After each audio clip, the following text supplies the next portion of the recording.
Hi everyone, and welcome back to Faith and Flower. I'm Robin, and in today's video I wanted to just check in with you quickly and give you an update on the progress of my hair as I transition to gray. And so I have a couple other videos and I'll link them in the description box below so you can kind of go back and see how I started this journey.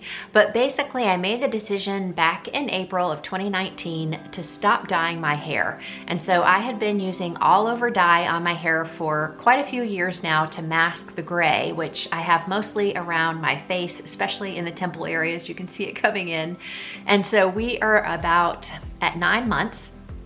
And I just wanted to show you the progress of my growth and give you a couple of tips that I have learned along the way to make the transition a little bit easier. And so first of all, I'll try to show you a couple of pictures, but as I said, I've got the gray mostly in my temple areas and it shows on the left side more because of the way I part my hair on the left side. The line of demarcation is right above my ear. And from what I understand, it'll take about 2 years for my hair to grow out to about shoulder length. That's kind of average. So I'm not even quite halfway there, but it's been going pretty well. I will admit there are some days when it's a little frustrating and I can't get my hair to do what I want it to do, but that happens anyway. And it seems to be something that a lot of people are familiar with, so I don't get any strange looks or anything like that, and not even a lot of questions. As I said, a lot of my gray is right around my face, so I think as it grows in, there's not going to be a lot of gray. There's some little strands interwoven here and there, and I'm really looking forward to having those silver highlights in my hair. And my hair does seem to be very healthy, the part that's growing in. One of the reasons why I chose and that many women choose to do this is because we're just tired of damaging our hair, tired of spending a lot of time and money at a salon or doing it at home and just being a slave to always feeling like you have to cover up the roots. And for me, it was every 3 to 4 weeks I really wasn't happy with my hair anymore, with the silver growth coming in, and I'm just tired of doing that. So that's why I made the choice, and this is not to be a judgment of anybody who chooses to dye their hair. I did that for years.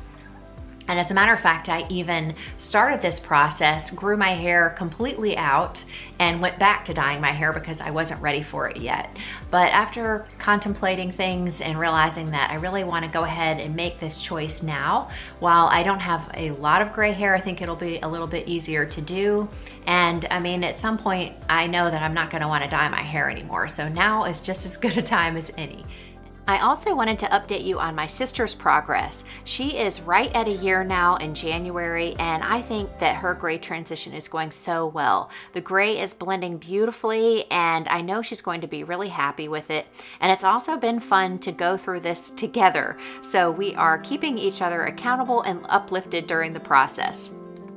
A couple of things that I'm doing to kind of ease this process. First of all, I find that curling my hair pretty much every day helps because it breaks up that line of demarcation a little bit. I have very straight, fine hair, and keeping it with a little bit of curl or wave tends to make that line a little less pronounced. And I'll just show you very quickly this tool that I use in case you're curious. It's by Chi, and it's called their Air Spin and Curl.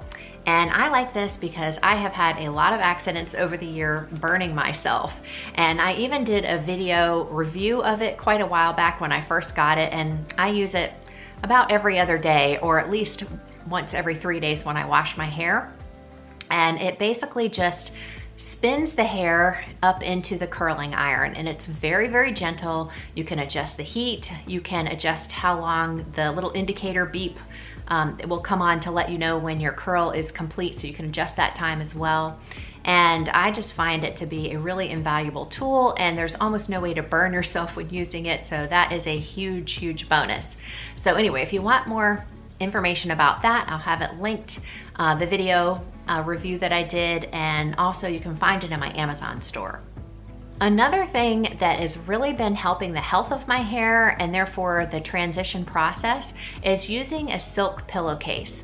And Lily Silk, which is a company that I've worked with before, as a matter of fact, I'm wearing one of their blouses right now, has provided me with pillowcases to try out, and I have been loving them. Because of silk's properties, using it on a pillowcase is ideal for a number of reasons. And so the main one being that it does not cause friction on my hair like a cotton pillowcase, which I've always used. And so when I wake up in the morning, my hair is much smoother. It even maintains a little bit of the style that I had from the day before, so I don't feel the need to curl my hair as often. But I find that the gray strands especially can be a little bit more coarse, and this helps keep them a little bit silkier and shinier in between shampoos, which I love. And so I highly recommend it for that. But also it's so comfortable to sleep on. It has sort of a cooling effect, but yet now that it's wintertime, when I want to be warm, it also retains some of the heat and therefore makes it very comfortable for sleeping. And as we get older, it's great for reducing wrinkles on our face. I know I often wake up in the morning because I'm a side sleeper with a lot of lines on the side of my face for my pillow, and that doesn't happen anymore with a silk pillowcase. So these are great whether you are going through a gray transition or not.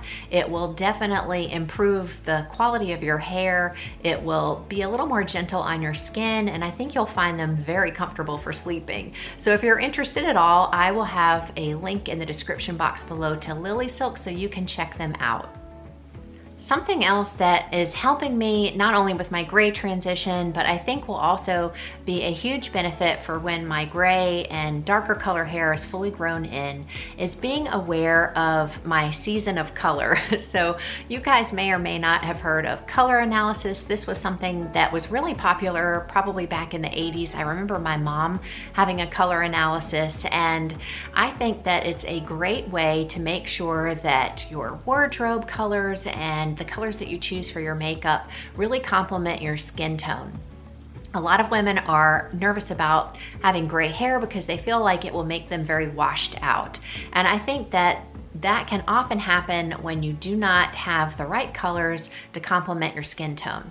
So I have been investigating that a little bit for myself, and it's been really interesting.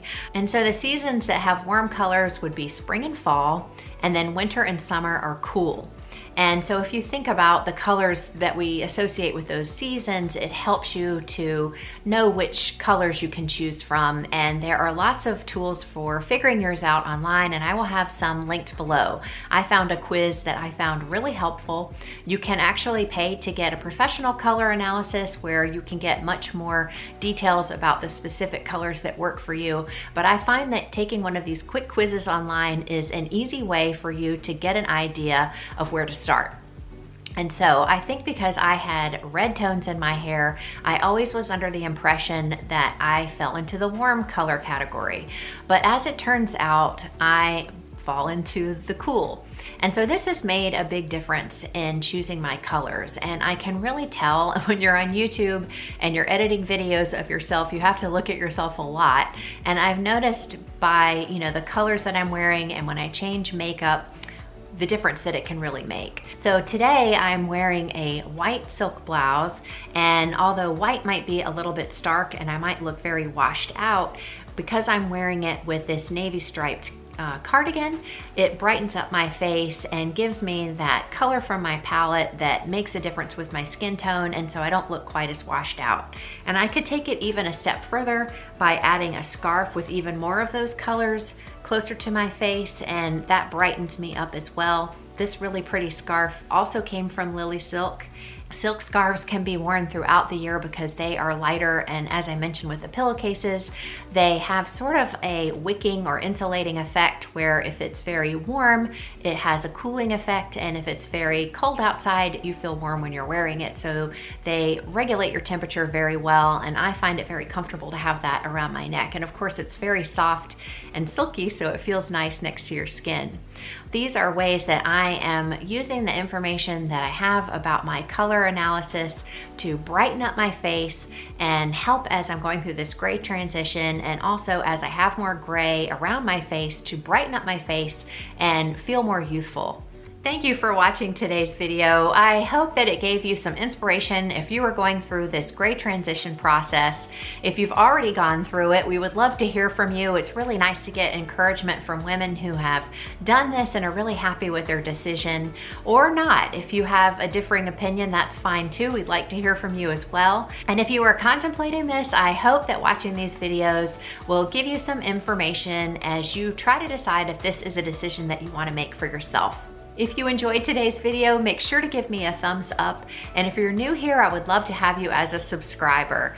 If you subscribe, make sure you activate the bell icon. That way you'll be notified every time I upload a new video and you won't miss out on anything. Thank you guys so much for watching. I look forward to talking with you in the comments, and I'll see you in the next video. Have a great week.